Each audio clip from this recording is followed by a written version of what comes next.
episode 315. I'm here with the talented and beautiful Ms. Mariko Hirakawa. If I butchered your name, I apologize, Ms. Hirakawa. My pleasure, Keith. And now for people who want to know what my talk show is about. The whole point of my talk show is to show people that even with having a learning disability, I can still overcome controversy and reach my goals in life. At the same time, I'm able to turn myself into a perfect example for people out there dealing with any types of learning disabilities and disabilities.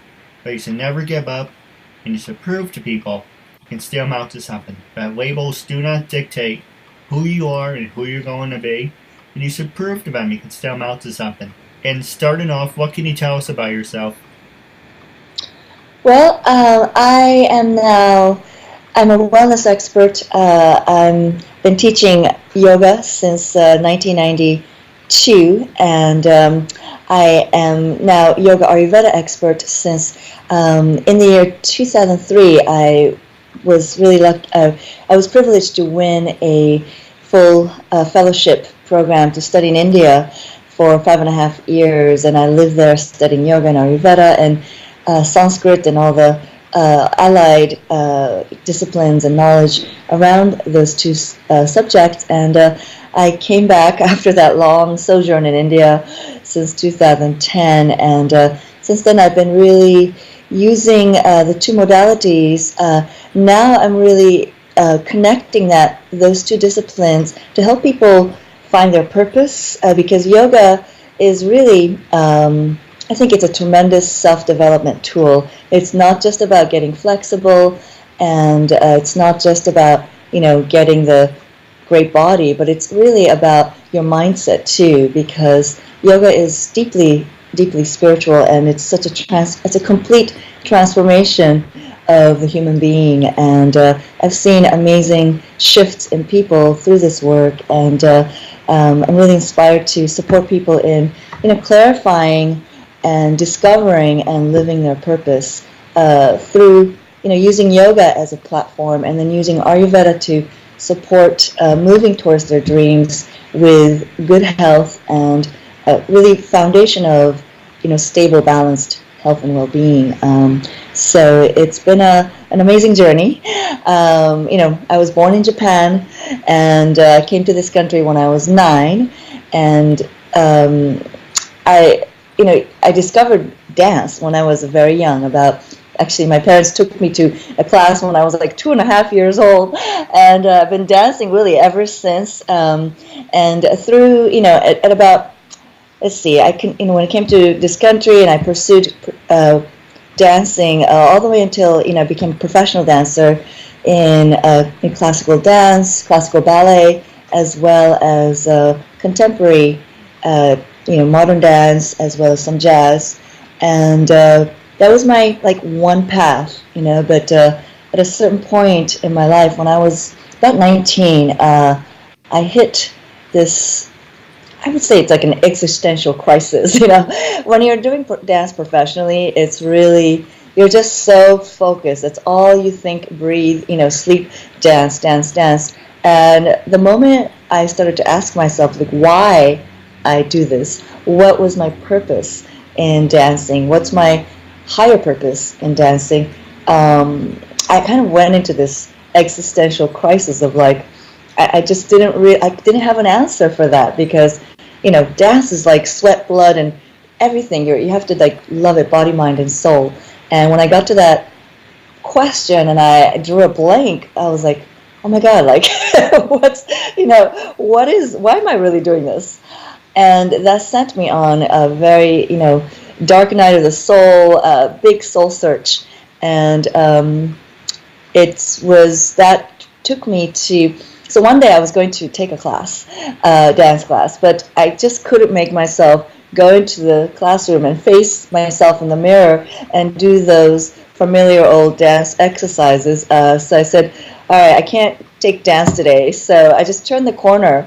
And so I live on Broadway, 76th Street, this whole Upper West Side area. And so I was going into Step Studio, but I couldn't just make myself do it. So I turned the corner, and there was this tiny little yoga studio I found myself in, and I thought, I'll just try something different, because I know I need to move my body, but I just can't face myself in the mirror. And luckily, yoga, you can do, the studio didn't have a mirror, and it was just like I could be myself. Right.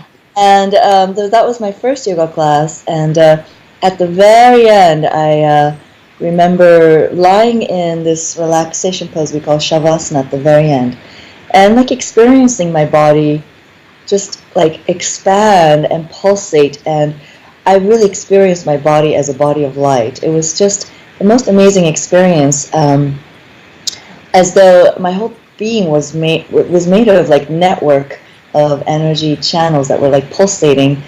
And I realized, overlapping this physical body is a subtler energy body, and that was so fascinating to me, because I had worked with the body all my life, as a dancer, expressed myself through it, but I never realized that there were deeper, subtler dimensions, and that took me on a journey of just inquiring a little bit deeper into this world of energy and consciousness.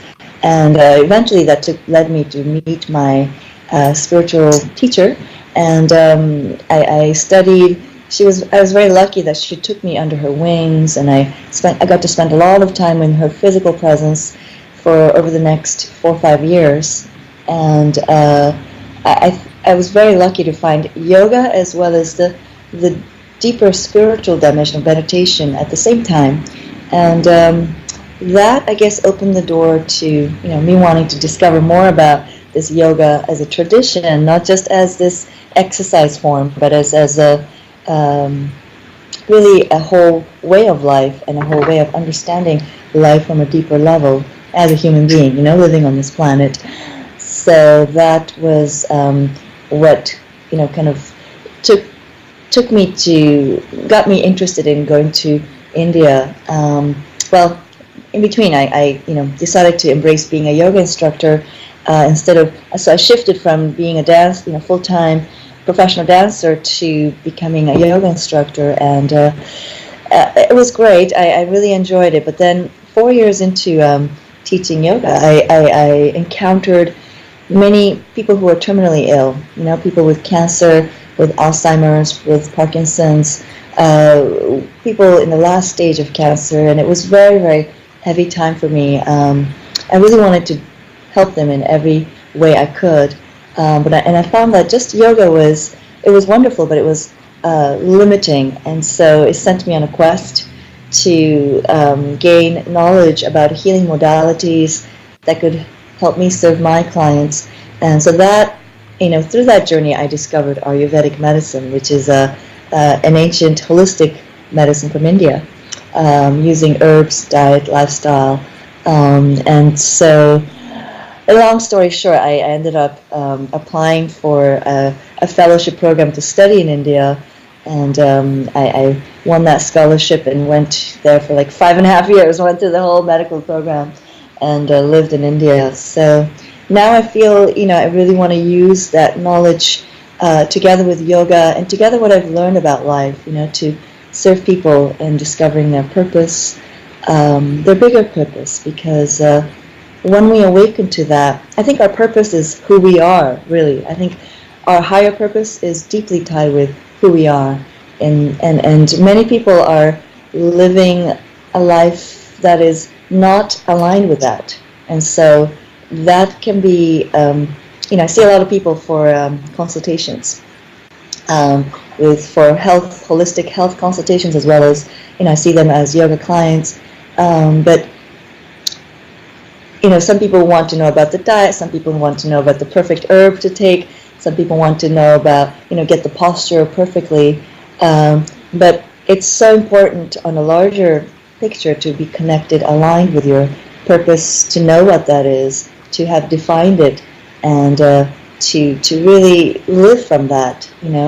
Most people do not do that, so that's what I've been a stand for in these recent years. It's like pulling these disciplines together in the service of people living their higher purpose. Because I know what a huge revolution that was for me. Like the way I look at life, the way I understand myself, everything has like turned 180 degrees from that initial inquiry of asking myself, like, what's my purpose in life? No, absolutely. Well, first off, you are a beautiful woman. Thank I'm a you. bad flirt. Also, I do love your voice. Have you ever thought about doing like audiobooks? Audiobooks. Yeah, why not? I think audiobooks are when the narrator is great. I love to listen to them, and it's a great way to make the best of your commute times, and so yeah. I mean, I haven't really thought about it, but now that you bring it up, might be a fun thing to do.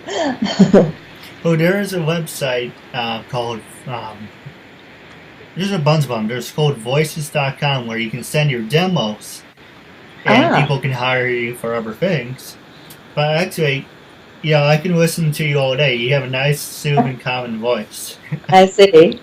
Thank you. I know, I'm a bad flirt.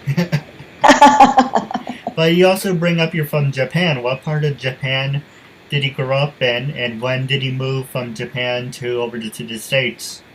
Yeah, so I was born there.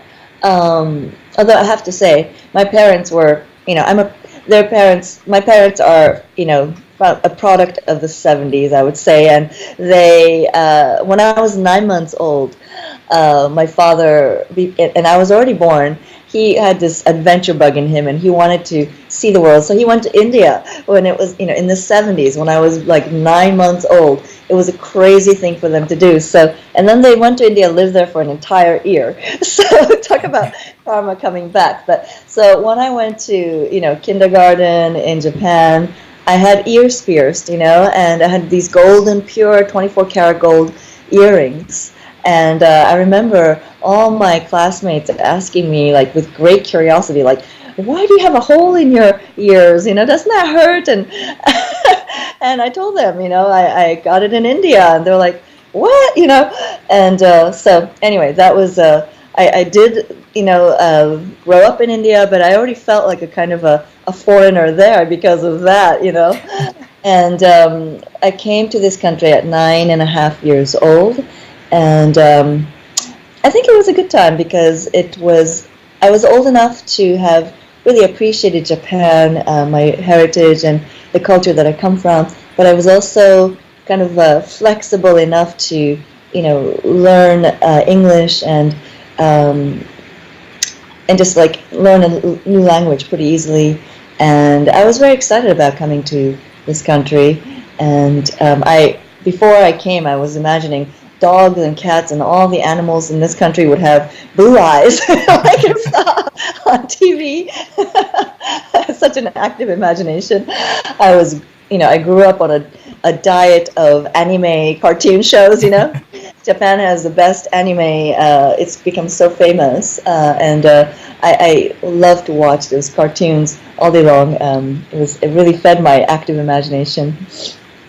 And it was, when I came at 9.5 years old, I was demoted 2 grades because of my lack of ability to speak English. Right. So, I was put in a class with 7-year-olds. That's a huge difference. 7 and 9 is like huge difference. And I had to, I couldn't believe like the math classes, they were like counting balls, and I was like, oh my God, So I thought I've got to learn English fast so I can skip the grade and be in the class with people my same age. And so I took a lot of ESL lessons, and my sister and I,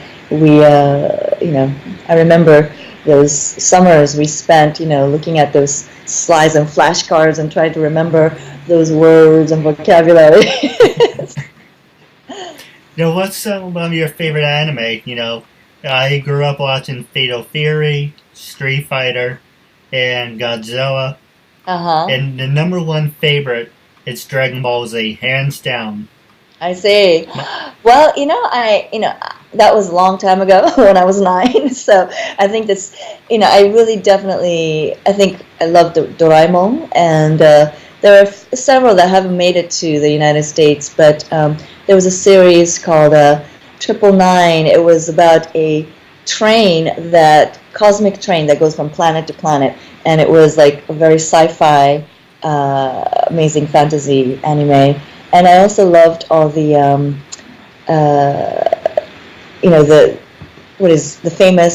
the anime guru. What is his name? He did Spirited Away and all of that. He had a whole series of cartoons that were like Heidi, and he had Anne of Green Gables animated. And on Sunday nights, I remember watching those serials of beautifully illustrated anime, and just like looking forward to Sunday night all week long, because that was my night for watching anime. There were like 4 different shows in the back to back, and I was glued to the TV on Sunday nights. But it's I think having imagination, I still draw on that quite a bit today. It's amazing because as Einstein said, imagination is more important than knowledge, he said. And I think it's true, because the known is limited, the imagination is unlimited. And I think the great trait of many visionaries is to be able to imagine something that is out of the realm of possibility, and not from this limited thinking of what has been, what happened in the past, or what is right now, but this daringness to think, what if we could fly on this metal, thing and fly in the air? I mean, that's just incredible what Wright brothers did. They believed so much in the flying aircraft that they managed to invent the airplane. I mean, that's an extraordinary, feat. And like, what if we had a box, a thing this size, that was a portal to your communication with the entire world. And now we have it. We have the phone, the smartphone, and it's like it all came from imagination. I think this question, what if? No, absolutely. Going back to the anime real fast, is a lot of people say, "Oh, do you like Batman? Do you like Superman?" I was like, if given a choice, I guess Superman. But my favorite hero is Son Goku. Wow. I try to mirror everything he does. I see. Now, he's the monkey god, is that right? Son Goku? Well, there's 2 variations, but Dragon Ball Z, it's based off the East, I think Western monkey gods. Yeah. Okay. I have to, I'm sorry, I haven't watched that series, but I think that he's a hero of, at least in that classic Son Goku, he's the monkey god, and he goes on those crazy adventures. Right. The next question, actually, we're going to take a quick commercial break. Sure. And when we come back, I'm going to pass the show over to you. You can ask me anything you want. Okay. A message for yourself or as a gift for someone else. For personal connections, shout-outs, birthdays, proposals, weddings, and much more. Enter your details about yourself so the celebrity can record a personal video message especially for you, including details such as your name, age, birthday, hobbies, or whatever else you include. As soon as the video has been recorded, you'll get an email with your link so you can share it on social media or download and keep it. Celebrities record videos as and when they can, usually within 2 weeks. But if you want a video for a specific date and it does not look like it will arrive in time, you can cancel it and get an instant refund at the click of a button. There are hundreds of celebrities to choose from and many more joining every day. Search by category or genre, buy a gift voucher, get updates and offers, and encourage your favorite celebrities to join so they can connect with fans in a fun and unique way. Raise money for their charities and much more. So order your video now for yourself or for someone else. I'm so bored.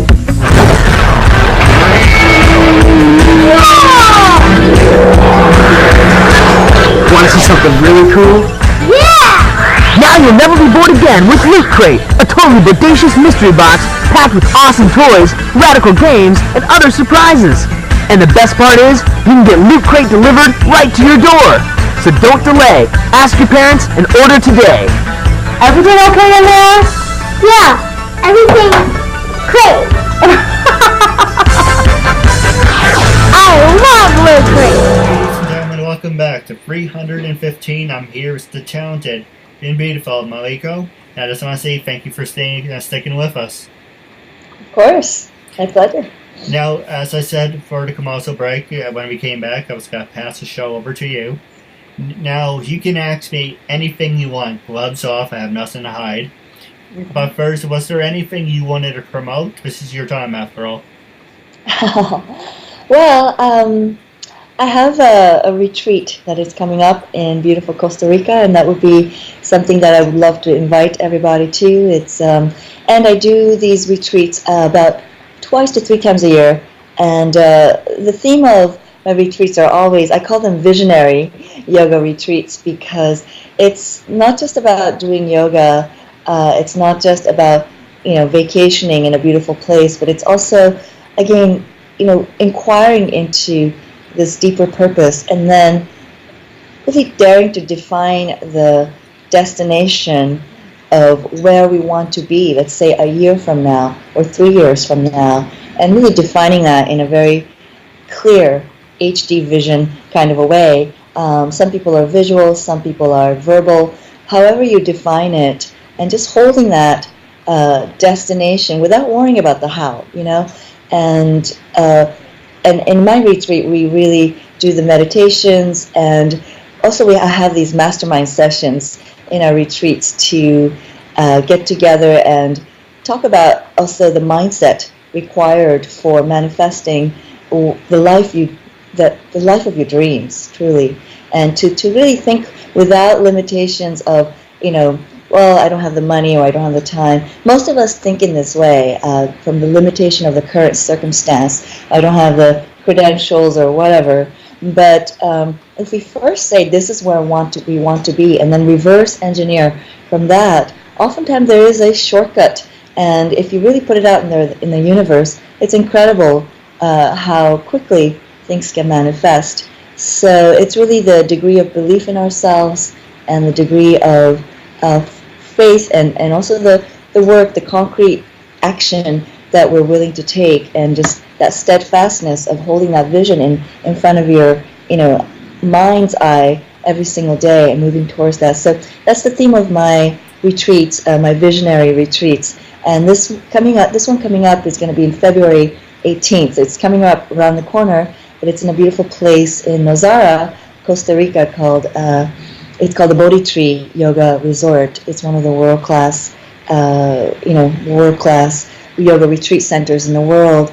And I'll also be teaching something about Ayurveda, which is a holistic medicine where we can we really learn a lot about ourselves and how to keep ourselves in balance and all of that. And I have a wonderful tribe of mindful, kind of growth-oriented yogis coming with me. So you're most welcome to join me if any of you are interested in taking a vacation from the cold February weather.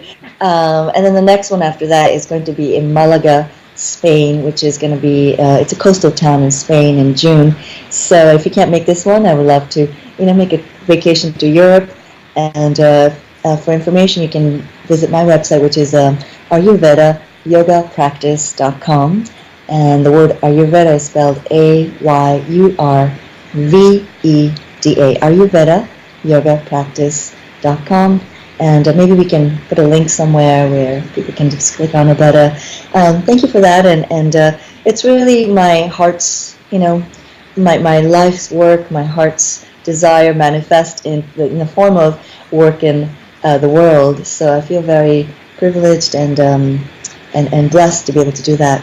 And I'm really, I think it's no coincidence that you and I are speaking, because I think that it takes a lot of daring to do what you do, and you're the one who said, no, I'm not going to let the label define me, and that's a really commendable thing. That's like you're standing up for your unlimited nature, and we are unlimited beings, and sometimes the world wants to thrust these labels on you, and like I know when I lived in India, people always wanted to label me, whatever the nationality they thought I was, or they want to put something on you so they understand, they can file you away into their inner file cabinet of, they have this hierarchy of, and that's one way they want to try to understand you. But none of us are our labels. We are, we identify with them perhaps, but we can choose to defy it as well as you are.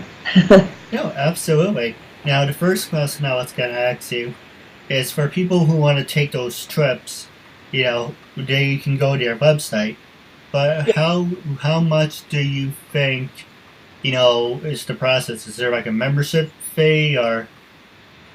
Yeah, you can. For this particular trip to Costa Rica, it's all the pricing and everything because there's different rooms and things.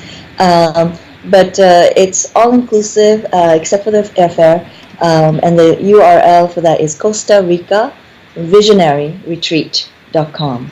Costa Rica Visionary Retreat.com.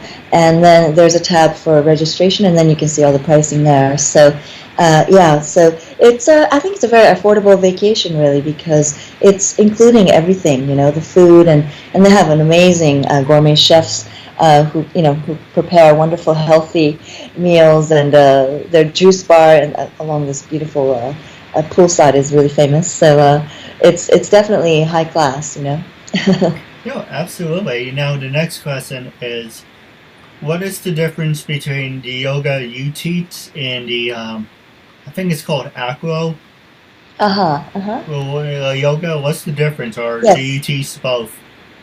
Acro yoga is the partner yoga, and it is really using each other's body weight, and there's balancing, and so I do not teach that style of yoga, but I think it's a lot of fun. I've done, I don't teach it, but I have experienced it, and it's a lot of fun. And I think a lot of yoga is like returning to being like a kid again, and playing with just your weight and finding counterbalances and things. And so acro yoga can be a lot of fun, but I would say if you're new to yoga, I would start with regular yoga and refine your basics and learn some of the vocabulary, so that when you do the acro yoga, you are kind of where things should go and what you should engage. So it's safer when you you should know how to protect your body, because we are not kids anymore. So it's easy to hurt yourself if you do it the wrong way. So it's learning the basics in alignment-based yoga, and then going to the fluid yoga, and then doing acro yoga would be a wonderful progression. It's really fun to do acro yoga. It's one of the innovations that as yoga came to the West, I think the Western mind always loves the new spin on things. So acro yoga kind of came out of that, and it's also a great way to bond with other people and have fun doing that. So yeah. No, absolutely. And now the easy question I was going to ask you, man, I'm going to pass it over to you, was did you ever get the chance to do one of those human pyramids, or are you not into the whole human pyramid stuff? Oh, I've done a few of those, yeah. And I did dance, and I was like lifted and all these things. So all those physical stuff I love. I think human pyramid is a great way to just experience, like, really literally supporting each other and trusting and just kind of collaborating and just seeing that each person has a place in this huge, each person has a role to play in this huge formation we're creating. So it's great for teamwork, I think, and learning that whole, how we are interrelated, and many bodies becoming one body. Yeah, absolutely. I love that stuff. I always wanted to do one. Why not? I think new experiences are, it's always it triggers something in you, when it just opens your mind up to, I think doing something like that has also symbolic meaning as well as the literal challenge of doing it. So. No, absolutely. And if you're interested, I would love to have you a part of it. I've been interested in working on my own YouTube record, seeing how many people we can actually go and build a pyramid. And if you're interested, I'd love to have you a part of it. Okay, well, let me know. Now, with the last 10 minutes left of the show, I'm going to pass it over to you. Was there anything you wanted to know? Anything you want to ask me? This is your time, after all. Yeah, so what experience or, what triggered you to start this show and to just go on this whole movement of, the Keith Andrews movement. Well, it's funny, you're actually like the second or third person to say that, the Keith Andrew movement. I sort of make that a hashtag, Keith Andrew movement. And all credit goes to you, of course. It basically, I use my dad for an inspiration. I use a couple of my siblings for an inspiration. Mm-hmm. And I just got tired of the whole label thing. For the longest time, I was using my disability as a crutch. I can't do this, I can't do that. I have poor people skills. And, I used to use my disability, as I said, as a crutch, saying, oh, I don't have to do that, I'm handicapped. And yet I knew I'm 29 now, I knew about when I was 19, that was going come around full circle and bite me in the ass, saying, I don't have to do this, I'm retarded, or I don't have to do this because I'm handicapped, or whatever. But no one would come full circle, and it has. Now I'm 29. Basically, the long story short, I watch what my family does, and I try to mirror what they do. And all I get in return was, you're not educated, you never went to college, you never went to college, you're not educated, you can't hold down a job, you have poor people skills, and okay, that's true. I'm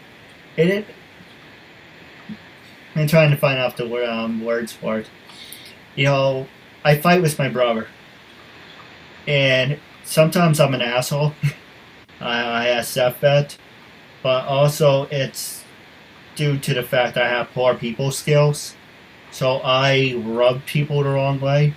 Yes, I take responsibility for it. I'm not the smartest person in the world. I do bring stuff on myself. Yeah, I'm not looking for sympathy. I'm telling you the truth.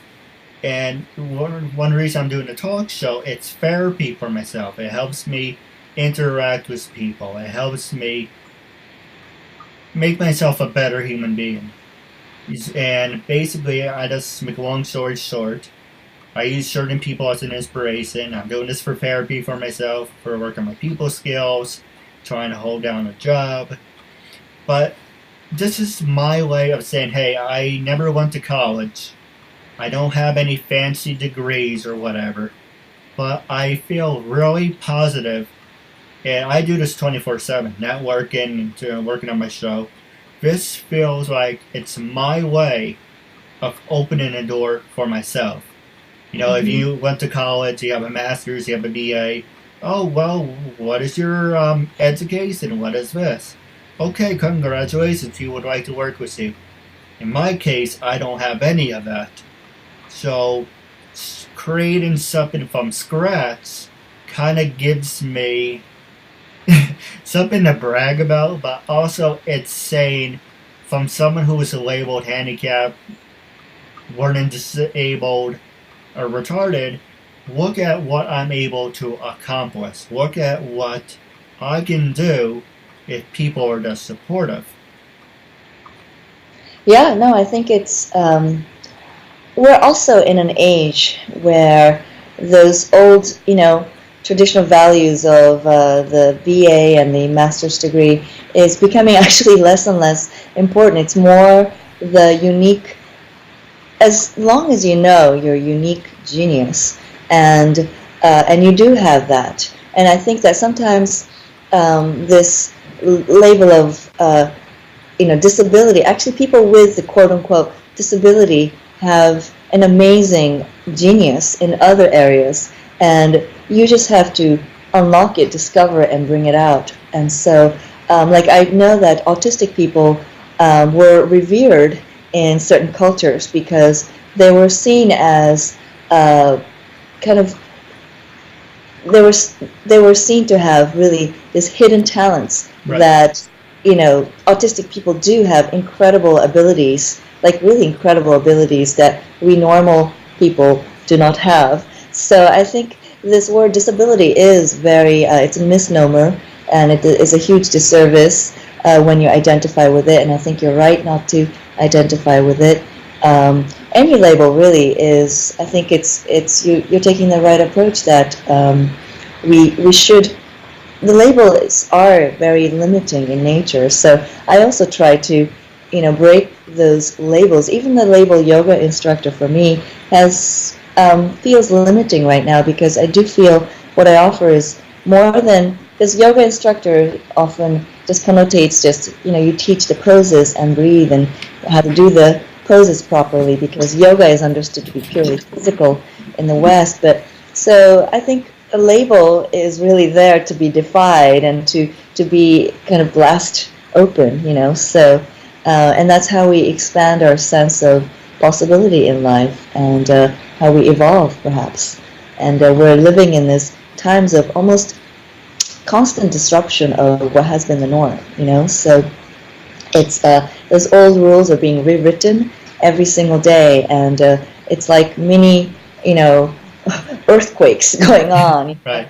In this fabric of what we have known to be as normal is changing, morphing every single day. And it's a scary thing, but it's also very exciting times where we can dare to, if you have a clear vision of where you want to go, I think it can really speed things along. If you have that clarity and strength of belief and faith in yourself, and clarity is power for sure. Having a clear vision of your heart's desire, where you want to go, and what you want to be. And that is also changing as we take every day on one inspired step after the other towards our vision. Things keep evolving and changing. We change. And so, but that's the beautiful thing about this thing called life, and the more we say yes to our unlimited nature, the more life, kind of opens the door and say, hey, here you go, here's the next level of your growth. And so I really commend you that you've done that for yourself, and this technology that was not here, 10, 20 years ago is now at our fingertips, and we should use technology for a higher purpose. That's what it's there for. There's plenty of people who will use it for negative things, but I think the real purpose for technology is to help humanity evolve. So you're doing that for yourself, and there's, I think that's nothing but to be commended for. So. No, I appreciate it. Now stay tuned for after the show. I do have a couple questions for you. Okay. But wrapping up our interview segment, going on the record, when I first approached you to be a guest on my talk show, what was your honest opinion? You can say anything you want, I end the show like this. I want your honest opinion. When I first approached you to be a guest on my talk show, what was your first reaction? And after being a guest on the show, how do you feel now? Besides the fact I was butchering your name.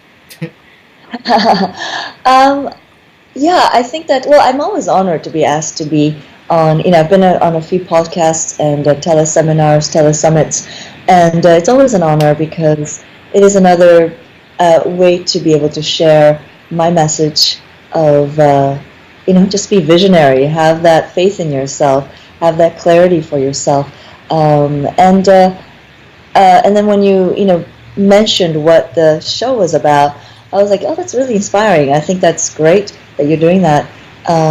I actually met another girl. Do you know this Wynn Charles? I think she also has I think a speech impediment, and she has a podcast. And I think that's really great that people are really stepping up and expressing themselves through what is the medium that's available.